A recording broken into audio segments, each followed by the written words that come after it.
Semoga kita semua diberikan kemudahan dalam mengambil hikmah dan pelajaran yang terkandung di dalam ayat yang mulia ini.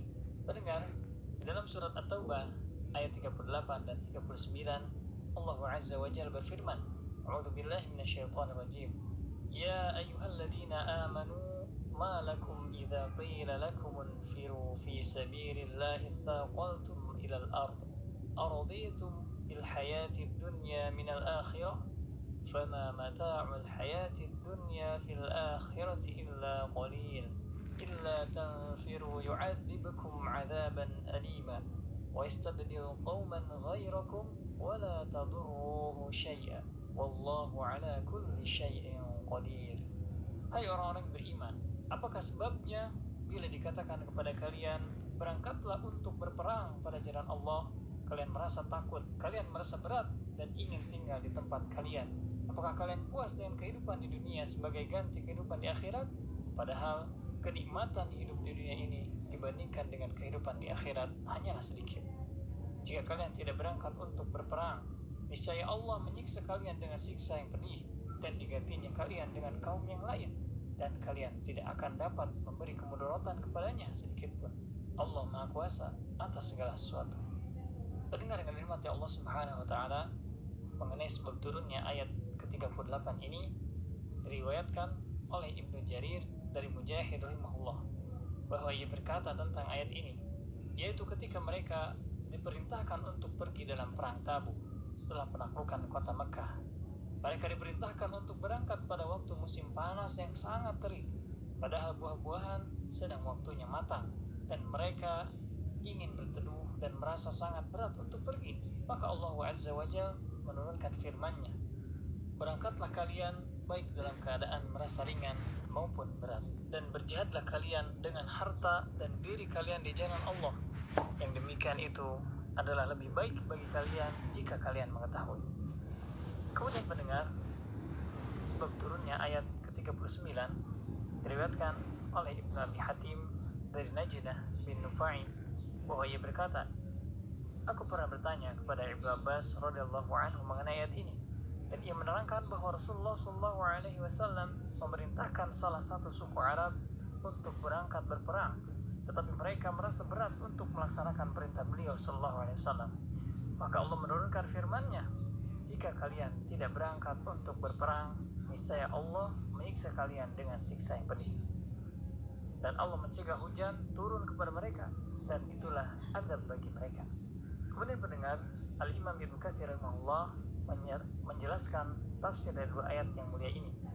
Beliau berkata, ayat ini merupakan permulaan celaan terhadap orang yang tidak ikut perang Tabuk bersama Rasulullah SAW ketika buah mulai masak dan naungan lebih menyenangkan karena udara sangat panas dan banyaknya paceklik.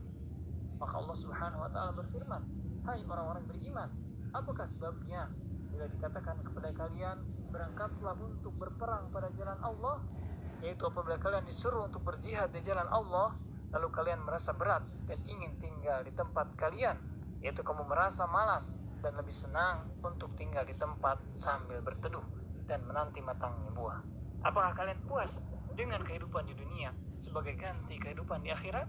Yaitu apakah kamu melakukan hal itu karena kamu lebih menyukai dunia sebagai pengganti akhirat?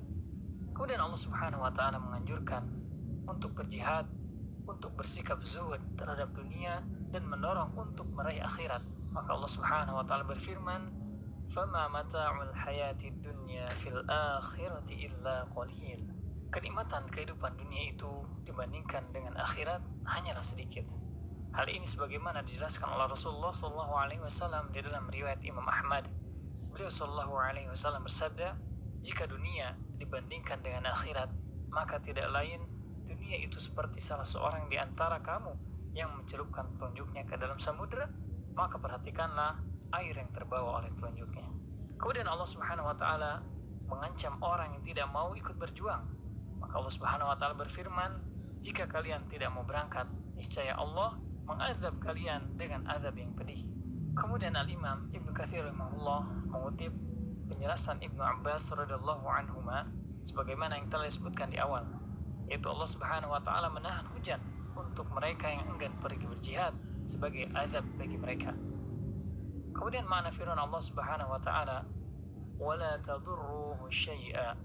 Kalian tidak akan dapat memberi mudarat kepadanya sedikit pun. Yaitu kalian tidak dapat memberi mudarat kepada Allah Subhanahu wa taala sedikit pun karena kalian tidak mengikuti jihad dan kalian merasa enggan untuk melakukannya. Wallahu ala kulli syai'in qadir. Allah Maha Kuasa atas segala sesuatu. Yaitu Allah Maha Kuasa untuk memberikan pertolongan kepada kaum muslimin tanpa bantuan kalian. Pendengar yang dirahmati Allah Subhanahu wa taala, Syekh Abu Bakar Al-Jazairi rahimahullah memberikan penjelasan tentang sebab turunnya ayat yang mulia ini. Beliau berkata, ayat-ayat ini turun berkenaan dengan perang Tabuk. Telah sampai berita kepada Nabi Shallallahu Alaihi Wasallam bahwa Heraklius, penguasa Romawi, telah mengumpulkan pasukannya untuk menyerang Nabi Shallallahu Alaihi Wasallam. Maka beliau pun mengumumkan perang secara umum. Dan pada saat itu adalah musim panas yang sangat menyengat dan kemarau panjang serta kelaparan sedang melanda berbagai negeri. Dan saat itu bertepatan dengan bulan Syawal tahun ke-9 Hijriah. Sehingga perang ini disebut juga dengan Ghazwatul Usrah, yakni perang dalam keadaan yang sulit. Maka Allah Subhanahu wa taala pun terus memberikan semangat kepada kaum mukminin untuk pergi bersama Nabi sallallahu alaihi wasallam berperang melawan musuh-musuhnya yang telah bertekad menyerang mereka di Madinah. Maka Allah Azza wa Jalla menurunkan ayat-ayat ini yang merupakan ancaman keras yang dapat menggugah hati kaum mukminin. Pendengar, dari ayat ini kita dapat mengambil pelajaran, di antaranya yaitu wajibnya menolong Rasulullah sallallahu alaihi wasallam dalam menegakkan agama Islam, membela umatnya dan sunnah-sunnah beliau sallallahu alaihi wasallam. Dan ayat ini juga menjelaskan bahwa dunia ini sangatlah hina dan pendek jika dibandingkan dengan kehidupan akhirat yang kekal abadi. Semoga dengan memahami dan merenungi ayat-ayat ini, sebagai seorang mukmin kita tidak akan tinggal diam atau hanya berpangku tangan melihat saudara-saudara kita yang lain berjuang untuk Islam, namun kita akan tergerak, turut serta, ikut andil dalam perjuangan menegakkan Islam dengan segala kemampuan yang dimiliki, baik dengan harta, jiwa, tenaga, pemikiran, dan sebagainya. Semoga kita termotivasi untuk sama-sama berjuang menegakkan Islam, meneruskan perjuangan Rasulullah sallallahu alaihi wasallam. Amin. Wallahu a'lam. Wassalamualaikum warahmatullahi wabarakatuh.